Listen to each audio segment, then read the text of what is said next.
Muy buenas tardes a todos. Bienvenidos a la Escuela Aurum Argentina en el epílogo del seminario Arte e Individuación. Estamos viendo al Majábharata, hoy desarrollando la segunda parte,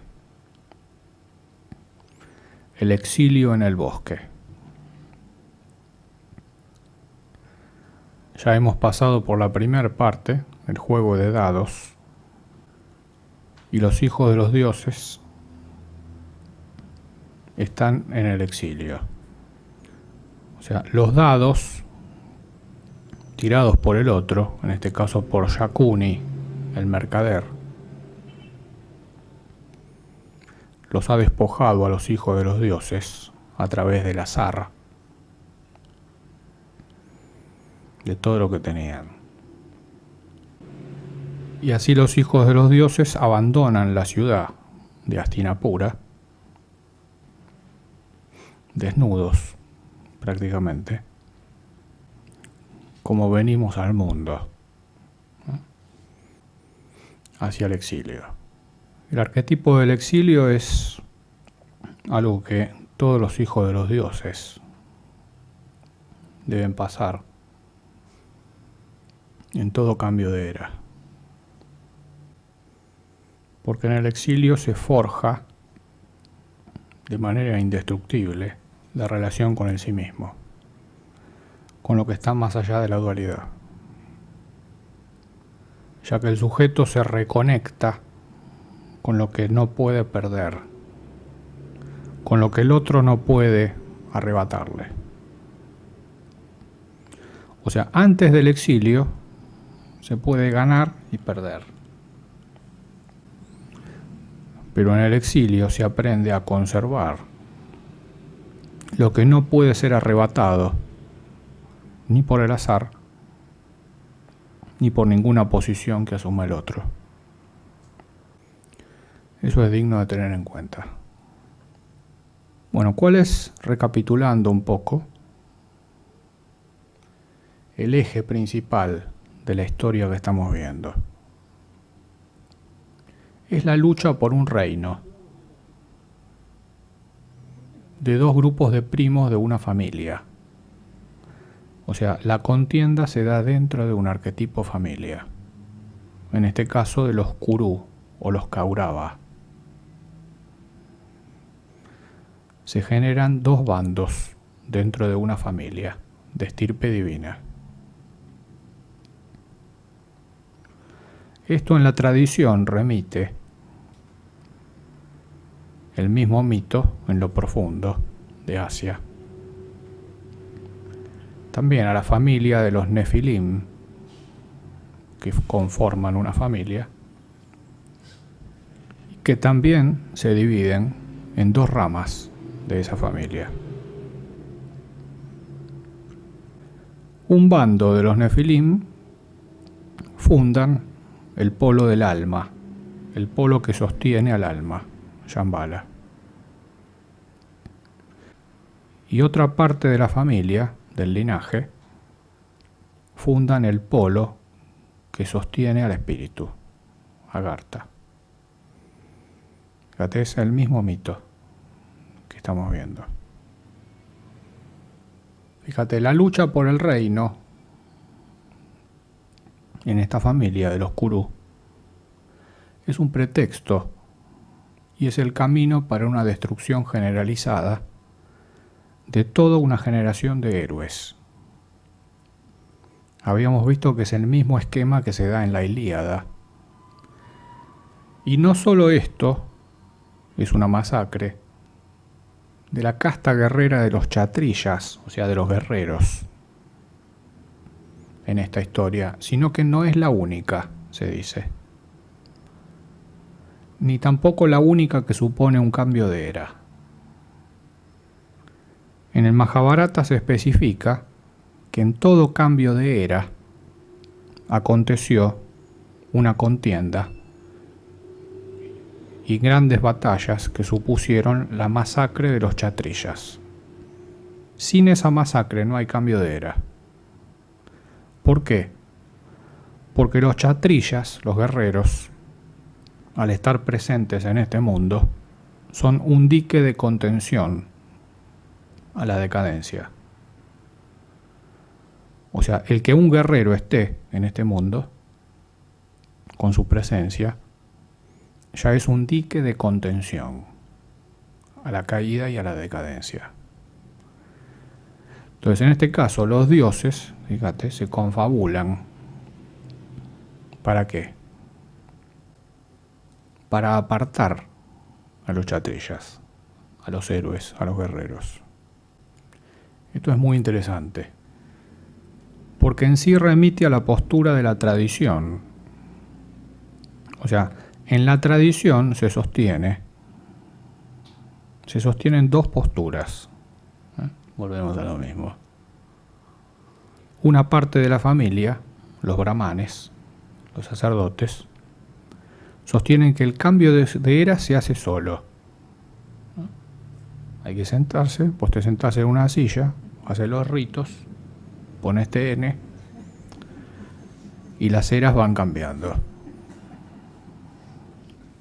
¿No? Ahora estamos esperando que cambie de era, ¿no? En el balotaje. ¿No? Se repite otra vez lo mismo. ¿No? Una parte de la familia. ¿No? ¿Por qué parte de la familia vas a votar? A ver, el balotaje. Otra vez lo mismo. Pero fíjate, la parte de la familia, que son los brahmanes, sostienen que eso se hace solo. Ellos simplemente hacen los ritos. Y los dioses, en automático, hacen todo. Es la ilusión del Brahman. Hoy hay muchos movimientos brahmánicos. El New Age, por ejemplo. El desdoblamiento del tiempo. El doble de luz. Todas esas cuestiones. Que también sostienen lo mismo. Que todo se hace en automático. Vos simplemente le entregás a tu borde de luz, ¿no? A tu doble de luz, todo lo no resuelto, y él trabaja y limpia en otro plano para vos, que sos la personalidad. O sea, es la ilusión, ¿no? De que la personalidad y el alma hacen trabajar al espíritu, ¿no? Como si fuera un sirviente, un esclavo, y el espíritu hace todo. La personalidad y el alma se sientan a esperar. Fíjate, esa es la ilusión brahmánica. Ese es el encadenamiento espiritual. Por otro lado, tenemos la otra parte de la familia, los guerreros, los chatrillas. El chatrilla sostiene que para que haya un cambio de era, tiene que haber alguien que sea un antes y un después. Un individuo, un sujeto. O sea, el cambio de era para el chatrilla es de uno en uno. No es ni grupal ni general, es individual. Y se hace por mérito propio. El chatrilla cuenta con sí mismo para hacer el cambio de era. Esa es la otra postura. Es la postura de la tradición que sostiene que para que las cosas hayan llegado hasta nuestros días a ser peores es porque hubo individuos que lo permitieron, ¿no? Individuos que vinieron a menos en lo que hicieron, en lo que pensaron, en lo que sintieron. Entonces, como esos individuos vinieron a menos, la época viene a menos. O sea, no es por automático. Es por gestos individuales, por conductas individuales. Fíjate, por ejemplo, cuál es la situación hoy de la India.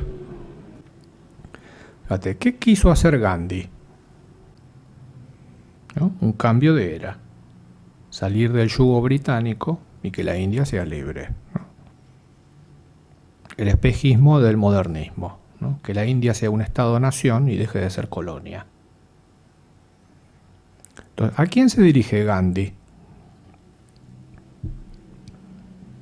A todas las castas de la India, sin distinción. Otro gesto moderno. ¿Desde qué lugar se dirige Gandhi a todas las castas? ¿Cuál es el lugar desde el cual él se dirige? Es un lugar netamente brahmánico, ¿no? La no violencia. ¿Qué postulan los brahmanes? No hay que hacer daño a ninguna criatura, ¿no? La inofensividad. El brahman hace el rito y es inofensivo. Claro, porque habíamos dicho que el brahman se puede dar el lujo de ser inofensivo porque el que hace todo el trabajo sucio después es el dios que tiene atrás. Entonces el brahman parece de guante blanco, pero el que viene y destruye todo es el dios después, el arquetipo psicoideo que lo sostiene desde arriba. Bueno, ¿qué pasó con el arquetipo psicoideo que consteló Gandhi? ¿Qué sucedió con todo eso de la no violencia? ¿No? ¿En qué terminó? En que la India se dividió, a ver si no suena esto, conocido, se dividió en dos bandos, los hindúes y los musulmanes. Los musulmanes se van de la India y fundan Pakistán. Los hindúes se quedan en la India y fundan la India. Eso es hasta el día de hoy. Otra vez, los Pandavas y los Kauravas. Eso es la India y Pakistán hoy. Los Pandavas y los Kauravas que siguen luchando en el eterno retorno. ¿Qué es lo que vamos a ver hoy? Que en el exilio los dos bandos se preparan para la guerra, agotan las instancias diplomáticas y se dedican a acumular armas sobrenaturales. ¿Qué han hecho la India y Pakistán desde la época de Gandhi hasta hoy? Están agotando las instancias diplomáticas y se dedican a acumular armas sobrenaturales, que son armas atómicas. ¿Cómo hemos evolucionado? Notable. Entonces vamos a ver una noticia, por ejemplo, actual, de hace 2 días, 5 de noviembre del 2015. El flamenco rosado más peligroso del mundo. Una posible guerra nuclear entre la India y Pakistán. ¿A qué se refiere un flamenco rosado? En términos lingüísticos. Flamenco rosado es un término recientemente acuñado por Frank Hoffman para describir eventos predecibles, pero ignorados por los políticos, que pueden producir resultados desastrosos. Es decir, es algo que todo el mundo vio y evaluó, pero en determinado momento ese argumento irrumpe como un tsunami y arrasa con todo, pese a que lo vieron venir desde lejos. Según los analistas, el tenso enfrentamiento nuclear entre la India y Pakistán es el flamenco rosado más peligroso de la Tierra, ya que sigue constituyendo una profunda amenaza a la estabilidad global, ¿no? Y el orden mundial. Entonces, como muestra, basta un botón. Entonces, volvemos a tener a los Kauravas y los Pandavas, la India y Pakistán, acumulando armas sobrenaturales y agotando las instancias diplomáticas. ¿Qué hay en el medio entre India y Pakistán? Cachemira. El lugar clave donde dijimos que se supone que constituyen las dos tumbas de Jesús y de Moisés, que habían vuelto a la India buscando los orígenes del judaísmo, porque se dieron cuenta, como iniciados de ese linaje, que Abraham viene de Brahman. Abraham era un brahman. Entonces, ¿quién es nuestro brahman que relata la historia en lo que estamos viendo? Vyasa. Es el Rishi Brahman que relata la historia. Habíamos visto en la primera parte cuando nacen los Kauravas, los Kurus, que nace una esfera de carne fría, tanática, o sea, pulsión de muerte. Viste que Gandhari no sentía el latir de su embarazo. ¿Por qué? Porque era tánatos, la pulsión de muerte. Un embarazo que duró 2 años y que no latía, no había vida ahí. ¿Cómo da a luz ella? Se hace golpear con una vara de hierro. Y da a luz. Otro síntoma tanático de pulsión de muerte. Ahí aparece Vyasa. Cuando ella dice, mi embarazo está perdido, Vyasa le dice no. Y Vyasa hace el rito. ¿Qué rito hace? Manda cortar en 100 partes esa esfera de carne y que pongan cada pedacito en vasijas separadas. Y que las rieguen con líquidos. O sea, con mantequilla, en este caso ritual de los brahmanes. Y dice, al cabo de 1 mes, tus hijos van a nacer. Fíjate, muy similar a ¿qué? A un laboratorio genético. Muy similar, la manera que se explica. Fíjate que son cuestiones que ya estaban en otra era. Todo lo que hoy se cuenta como novedad, eso ya estuvo. Los laboratorios genéticos, las armas sobrenaturales que sacuden la Tierra, ¿no? Y atentan contra el orden del cosmos, eso también estuvo. Pero fíjate, ¿quién es el abanderado de la llegada, en este caso, de los Kauravas? Vyasa es el que ordena todo eso. El rito para que nazcan los asuras, o sea, la reencarnación de los asuras, que son los que con su desmesura vienen a terminar de desbalancear la historia. Fíjate, Vyasa es un actor principal en esa cuestión. Y lo hace desde su lugar de Rishi y de Brahman. Fíjate, ¿quiénes son hoy los que manejan la genética? Los científicos. ¿Desde qué lugar los científicos asumen ese lugar? Desde un lugar brahmánico.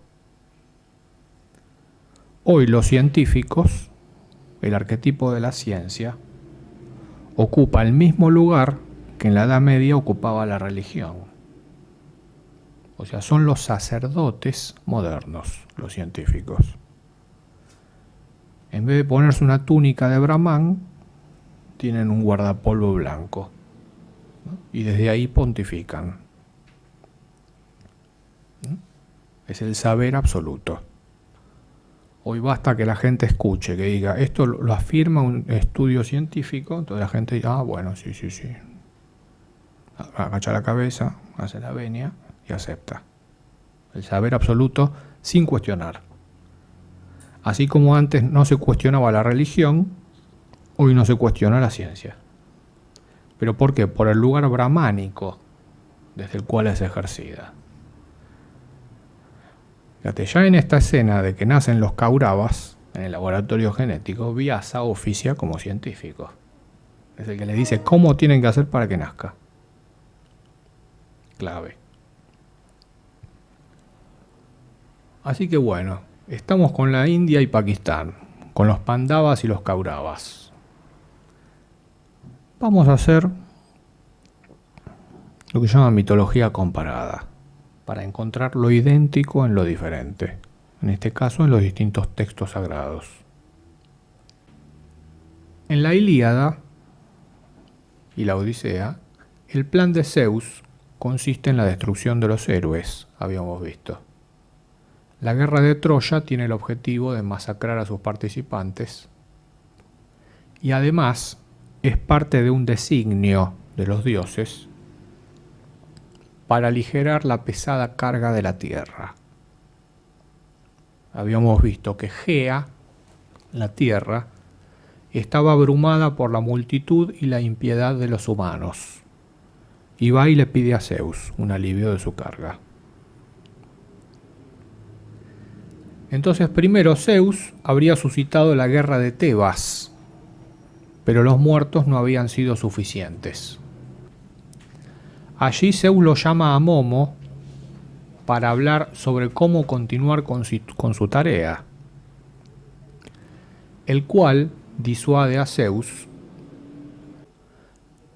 le sugiere y le aconseja un doble procedimiento. Primero le aconseja la boda de Tetis, una diosa, con un mortal, Peleo, fruto del cual nace Aquiles. Y por otro lado, le aconseja tener una hija hermosa con una mortal, Helena. Pero es muy importante, le dice, a ese varón y a esa mujer, a ese hombre absoluto y a esa mujer absoluta, para que la masacre acontezca, los tiene que ubicar en bandos diferentes. O sea, ¿cuál es la condición? No se tienen que unir.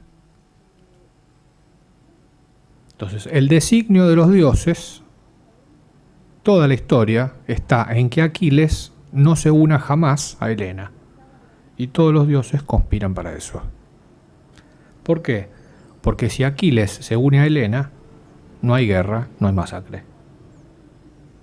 Como dice también la tradición, cuando un hombre absoluto y una mujer absoluta se unen, eso atenta contra el orden de los dioses. ¿No? ¿Por qué? Porque eso genera un nuevo dios, una nueva deidad, que es ese hombre absoluto y esa mujer absoluta que se unen.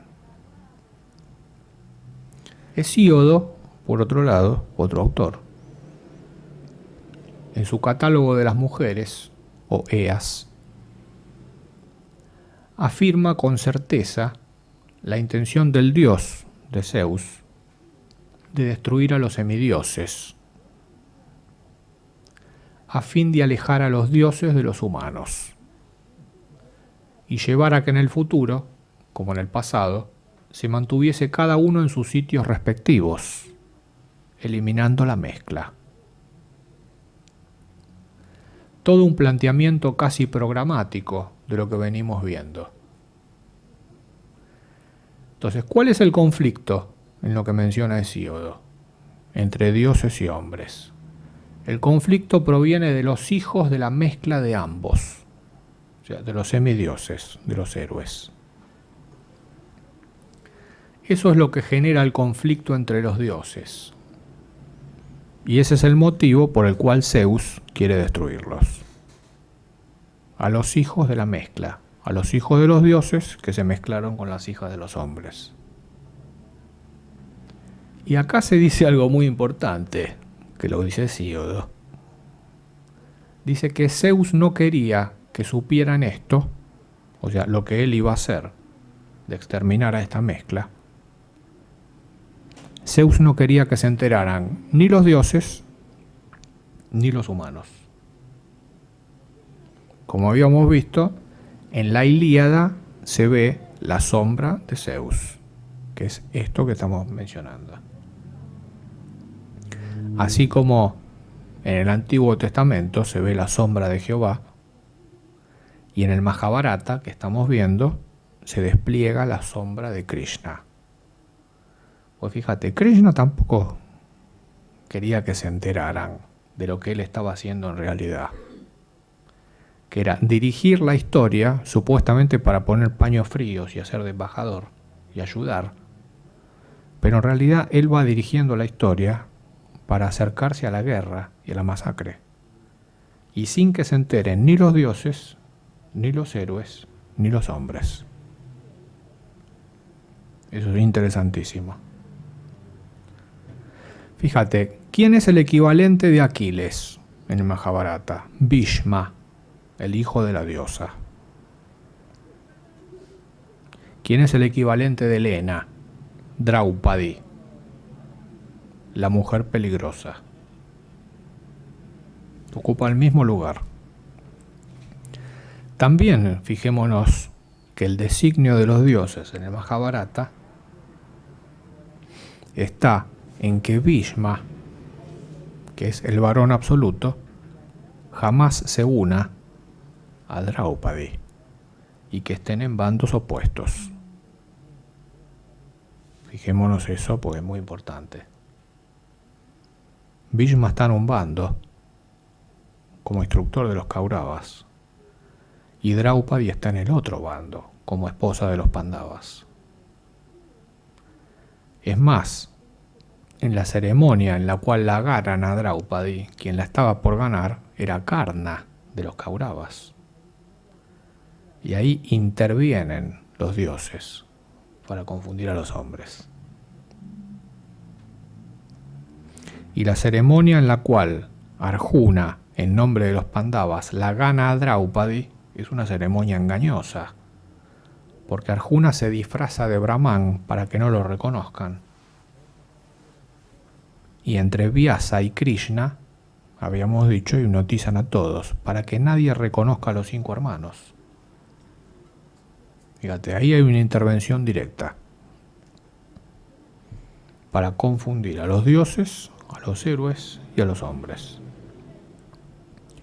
Hablando de Hesíodo, ¿no? Y del cambio de eras. En el Majábharata también se menciona el cambio de eras en relación al Dharma.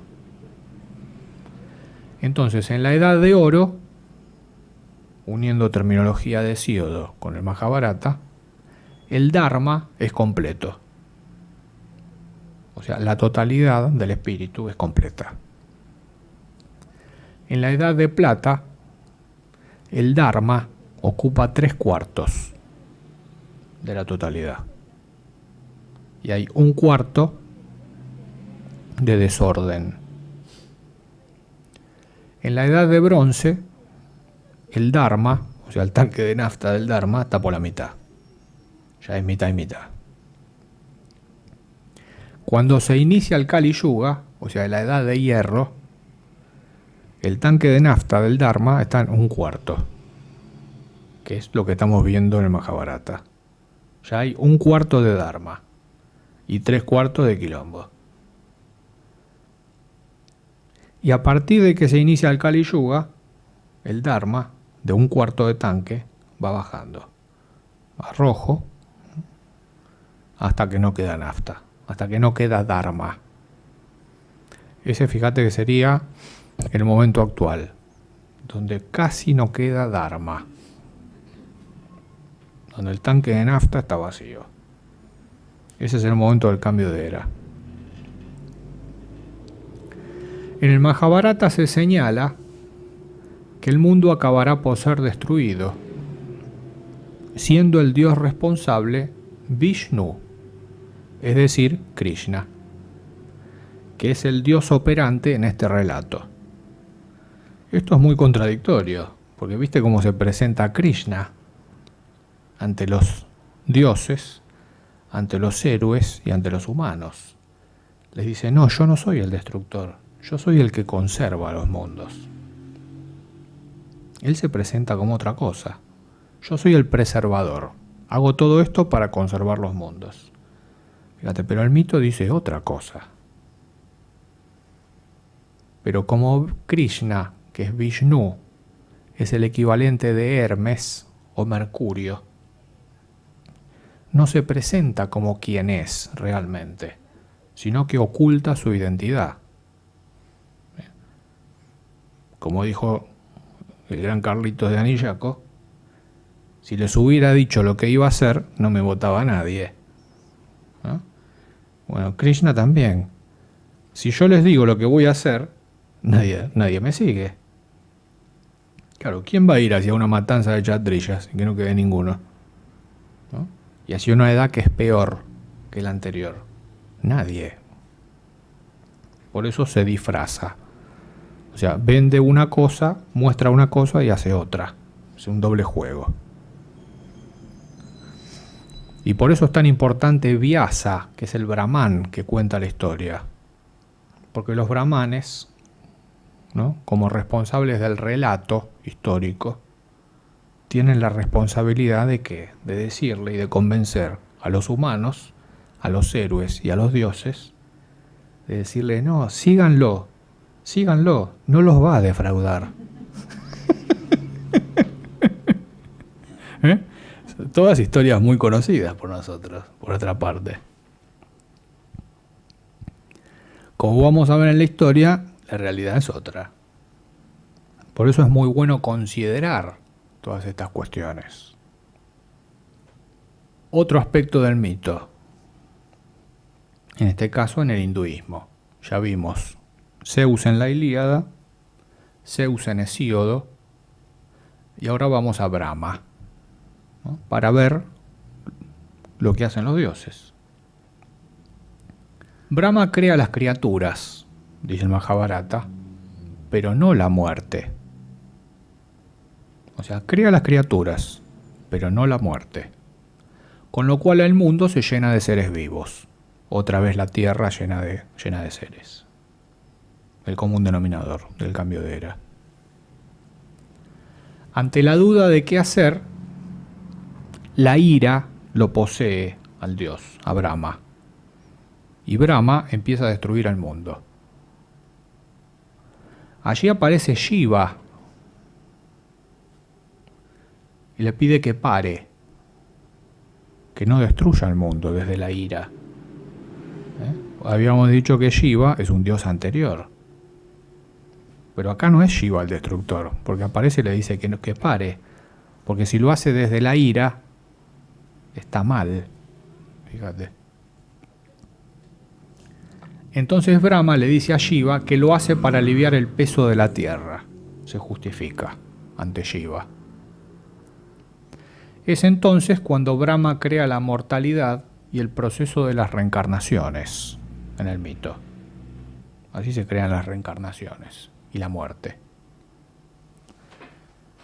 De ese proceso surge una mujer, la muerte, destinada a un alivio más discreto y continuo del peso del mundo. Aparece una mujer.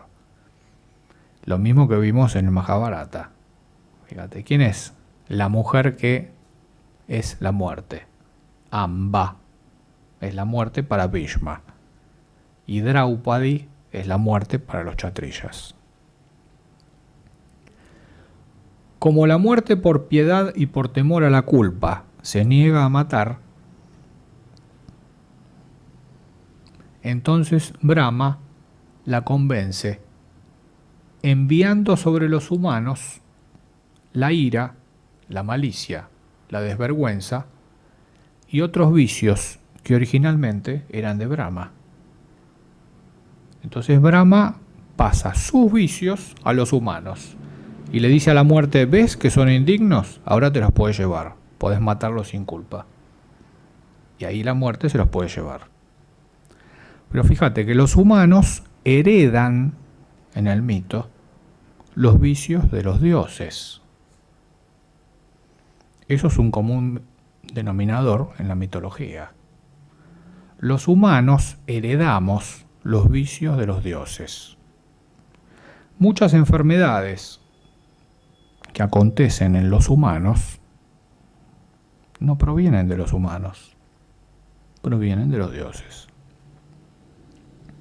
Que los dioses la delegan en los humanos para aligerar su propio peso, ellos, y además para que los humanos sigan siendo mortales. O sea, tiene una doble finalidad. Fíjate, con Krishna las fuerzas celestes lo reconocen y saben quién es. Y los seres humanos que aparecen en la trama, si bien lo reconocen a Krishna, viste que no terminan nunca de entender, bueno, pero ¿qué hace acá? ¿Para qué vino acá? Dice, tranquilo, soy amigo. Amigo, les dice Krishna. Amigo, soy amigo de los Pandavas, amigo de todos. Es el amigo de todos. Pero los humanos no terminan de entender qué significa amigo. Tampoco nosotros terminamos de entender qué significa amigo, ¿no? Según quien te diga amigo, vos pasas un encuentro y lo abrazás o corres. Fíjate, según y conforme quien lo diga. Entonces, esas cosas son interesantes. ¿Desde dónde se dice lo que se dice?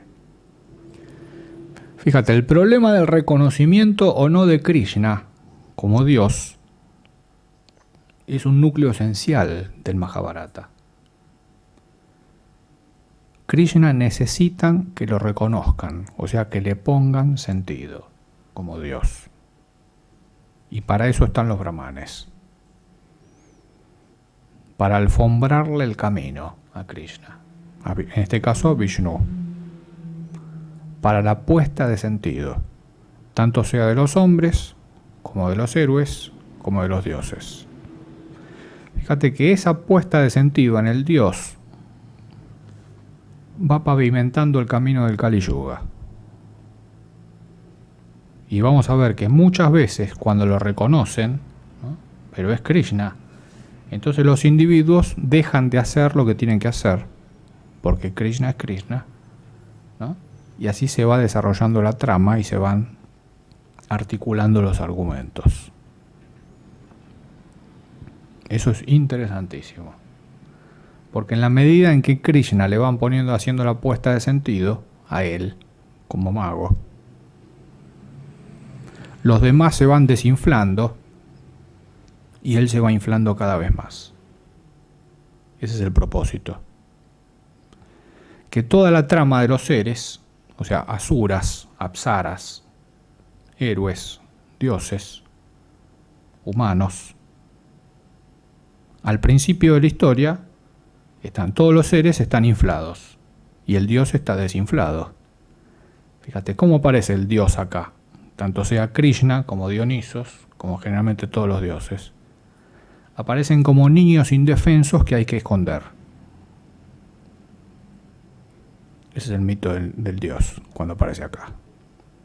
Es algo muy indefenso, muy pequeño, muy débil, que hay que esconder para que no lo maten. A medida que la trama se va desarrollando, se va invirtiendo esa condición. Y lo que antes era amenazante, que era el entorno, a medida que el Dios se va haciendo fuerte, el Dios se va inflando y toda la trama de todos los seres que eran muy poderosos se va desinflando. Hasta que al final queda únicamente el Dios, que se termina devorando a la creación. Fíjate, eso está en la mayoría de los mitos. Por eso es clave para eso la puesta de sentido. ¿Y quién dirige la puesta de sentido hacia los dioses? Los brahmanes, en este caso, los sacerdotes. Son los intermediarios para que los dioses, en este caso Krishna, se infle, pero a expensas de todos los demás protagonistas. Eso es muy, muy importante para tener en cuenta en todas las historias de la vida. Fíjate, ¿cómo nos se presenta a los asuras? Se nos presenta como los malos de la película, los asuras, los titanes, como los enemigos de los Pandava que quieren conquistar el mundo. Este secreto de los dioses se conecta a las quejas de la tierra, que también en el Mahabharata la tierra se queja ante Brahma, el mismo esquema que vimos en la Ilíada. La tierra se queja ante Brahma por la multitud de asuras reencarnados y por las maldades que hacían los asuras. Ya habíamos dicho que en qué consisten las maldades de los asuras. En la desmesura, o sea, en la falta de medida, que es el tema de los titanes, de los gigantes. En la desmedida de las cosas. Fíjate, los titanes psicológicamente son niños caprichosos, que quieren todo. Hacen berrinches en todas las historias de los gigantes, de los titanes, sea la cultura que sea. Son niños que hacen un berrinche y quieren arrebatar todo por un capricho. Se maneja psicológicamente de esa manera. Habíamos visto que Duryodhana, que es la encarnación de un asura, es un príncipe, que reencarna a través de él un asura a tiempo parcial. ¿Cuál es la característica principal? Que es un niño caprichoso que tiene sus berrinches. Y va y se queja ante su padre, ciego. No tolera que los demás estén bien y crezcan y les vaya bien, por más que él sea el rey del mundo. No tolera que alguien esté mejor que él.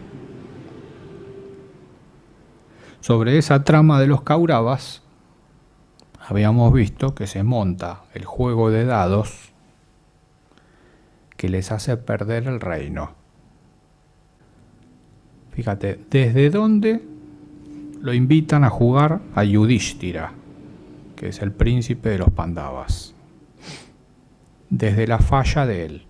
¿Cuál era la falla de él? El juego. No podía decir que no al juego. Entonces tenía una pasión que se le saltaba la cadena por el juego. Esta escuela está en Buenos Aires, cerca de dos recintos muy característicos de Buenos Aires que conforman la psicorregión, en este caso de Buenos Aires. El casino y el hipódromo, que están acá cerca, y el campo de polo, que está enfrente. Fíjate, ¿cuál es el origen del polo? El origen es pakistaní.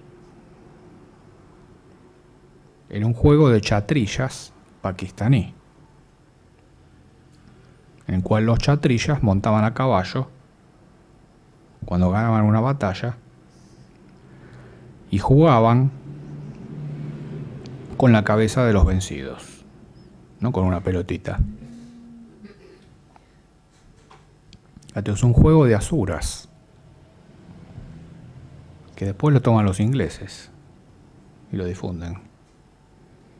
Pero es un juego típico de asuras.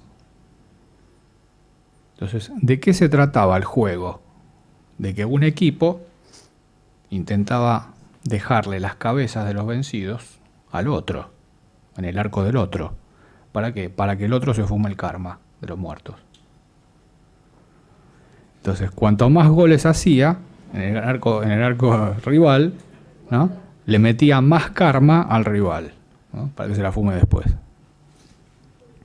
Es un juego de gigantes, de titanes, de asuras. Bueno, eso lo tenemos acá. ¿Y enfrente de qué? Lo tenemos del casino, ¿no?, de Yudhishthira, el escolazo, donde toda la gente va, ¿no?, muy trajeada, con traje de Armani, van sus autos importados, y son personas muy serias hasta que hacen así con la maquinita. Y ahí cambia todo. Pueden ser poseídos por otra cosa, ¿no?, y pueden perder todo en cualquier momento. El mismo argumento que estamos viendo en el Mahabharata. Algo muy actual. Porque estos temas nunca se van. Siempre están. Entonces Yudhishthira tenía todo, ¿no? Era la rama de la familia que los habían mandado al pantano, como habíamos visto, en la sucesión de la familia. Le dijeron, a mí que me toca, y a vos te toca el lote del abuelo en Luján. Está todo inundado, ¿viste? Eso te toca. Dice, pero a vos te toca la residencia Recoleta, y bueno, pero a vos te tocó el lote de Luján. Entonces los hijos de los dioses aceptan eso y se van al lote de Luján. Lo transformaron en un palacio en 6 meses. Entonces los titanes, los asuras, que querían ver arrastrados a los hijos de los dioses, tenían la vena así. Porque no solamente que no están en la miseria, sino que ahora tienen más que ellos. Como pasa en muchas familias. La envidia. Entonces esas son cosas interesantes, o sea, que interesan. Cuestiones que podemos conectar con el hoy de todo esto. Fíjate, ahora en lo que vamos a ver están los Pandavas en el exilio. Han pasado de ser los reyes del universo a ser nadie. Y Draupadi, su esposa, que había sido agredida en el salón de juego por los Kauravas, por los titanes, que la querían como esclava, los titanes cometieron un error muy grave, como siempre cometen los titanes. Por titanear pasan estas cosas. Que fue, la mandaron traer a Draupadi cuando Draupadi tenía la menstruación, ¿no? La agarraron de los pelos y la empezaron a insultar y a bardear a Draupadi. Pero cuando Draupadi estaba constelando a Kali, hicieron eso. Entonces Draupadi tomó nota en una piedra, como hace Kali, toma nota y dice, bueno, ya va a venir el péndulo para el otro lado. Exacto, el despecho. Entonces Kali anota en piedra y escribe en sangre. Y se las cobra todas. Entonces eso es lo que no consideraron los titanes. Que Draupadi no era cualquier mujer. Y además en ese momento estaba constelando a Kali. Y como vamos a ver, Kali se va a hacer presente. Así como se hace presente en el exilio, como toda mujer que se hace presente ante su esposo, ¿no? Cuando el esposo pierde todo en el exilio, ¿qué es? El reproche. ¿Por qué no hiciste esto? ¿Por qué no defendiste el lote de los tíos? ¿Por qué se te ocurrió vender el auto? Ahora nos va mal. ¿Ahora qué hacemos? Bueno, eso es lo que vamos a ver en el exilio. Entonces el exilio también sirve, ¿no?, para metabolizar esas cuestiones. A ver, ¿cómo metabolizan los hijos de los dioses, ¿no?, el reproche, en este caso, de Draupadi? Mujer nacida para la ruina de los chastrillas, como dice el mito.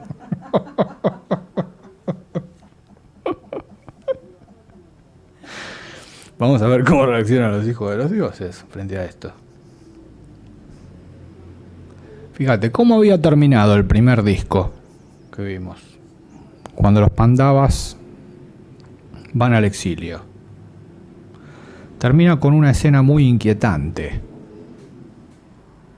que es el abandono de la ciudad por parte de Yudhishthira y sus hermanos, los hijos de los dioses, entre el llanto de los ciudadanos, entre terremotos, rayos,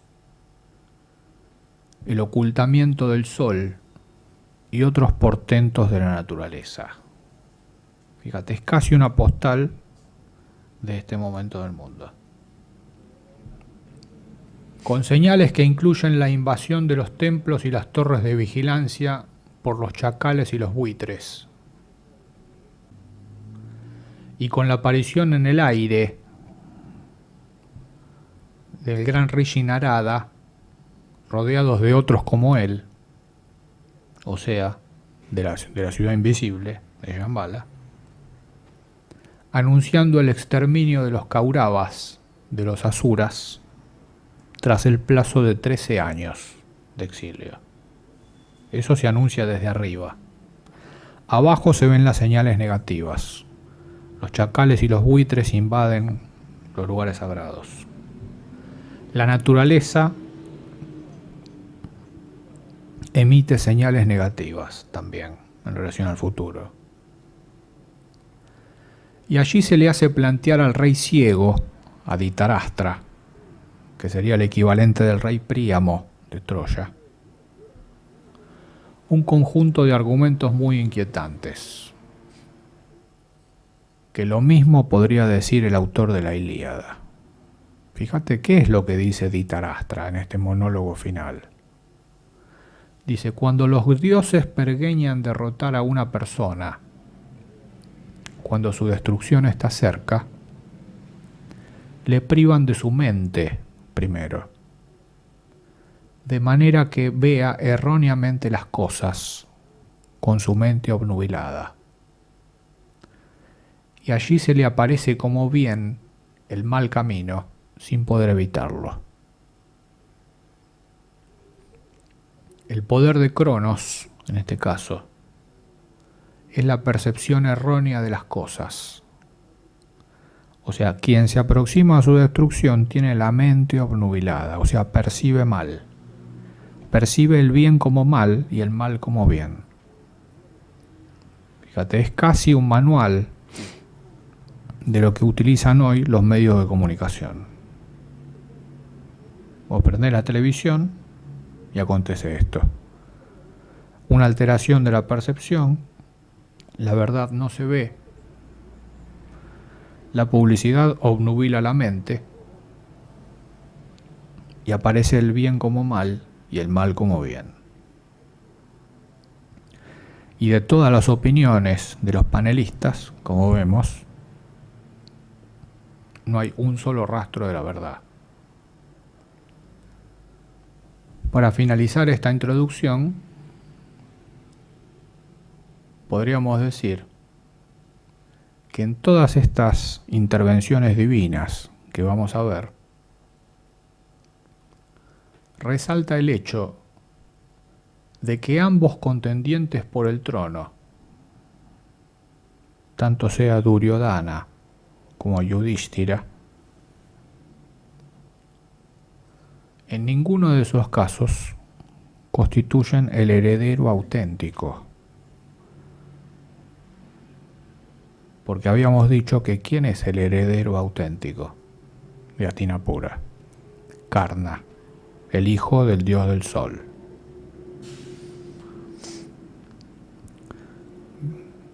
Pero ¿cuál es el tema con Karna? ¿Por qué le ponen ese nombre?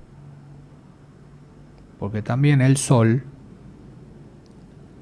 derivó sobre su hijo, Karna, los aspectos más densos del sol. Por eso reencarna.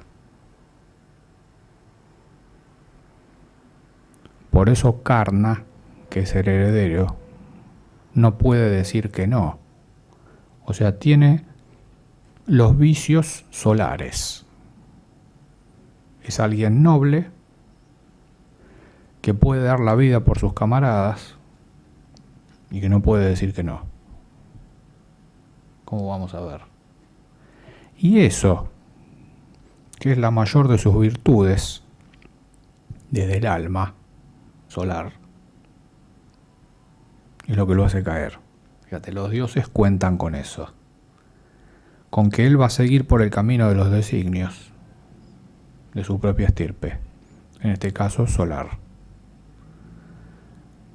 Así como Bhishma, anteriormente, que estaba destinado a ser el rey del mundo, el emperador universal, por brahmanear, como habíamos dicho, renunció a tener mujeres y a tener descendencia, y a la guerra, para no generar problemas.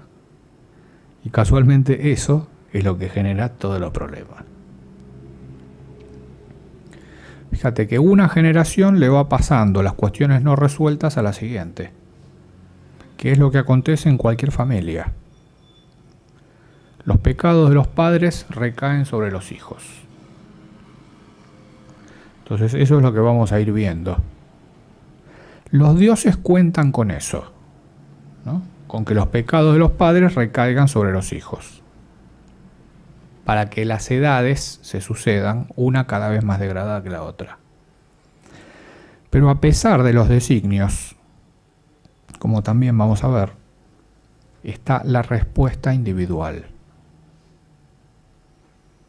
Porque la respuesta correcta de un individuo, en un momento determinado, puede cambiar la historia en un solo movimiento, de una vez y para siempre. Eso es lo que decía Don Juan con Castaneda, que el guerrero, el nahual, puede estar dormido toda su vida,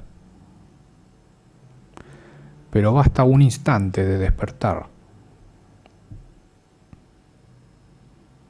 para disipar el sueño. Basta prender una sola vela para que la oscuridad se disipe. Eso también es parte de la trama. Y como vamos a ver, de nuestra trama. Así que creo que podemos, con esta introducción, hacer un intervalo, aprovisionarnos y prepararnos para el exilio en la selva de nuestros amigos, donde se forjan las cuestiones de lo inafectable y donde se acumulan las armas sobrenaturales para la contienda. Fíjate, ¿cuál es el requisito para las armas sobrenaturales? Lo mismo que decíamos del secreto del acero, Conan. Lo más importante es quién la esgrime, el arma. Y eso es lo que chequean los dioses que custodian esas armas. ¿Quién la va a usar? ¿Y para qué? Fíjate, en eso está todo. Así que continuamos en un rato, en este caso con la proyección de la segunda parte del Mahabharata, dirigida magistralmente por Peter Brook, una obra maestra de teatro iniciático. Gracias por estar, como siempre, y permanecer.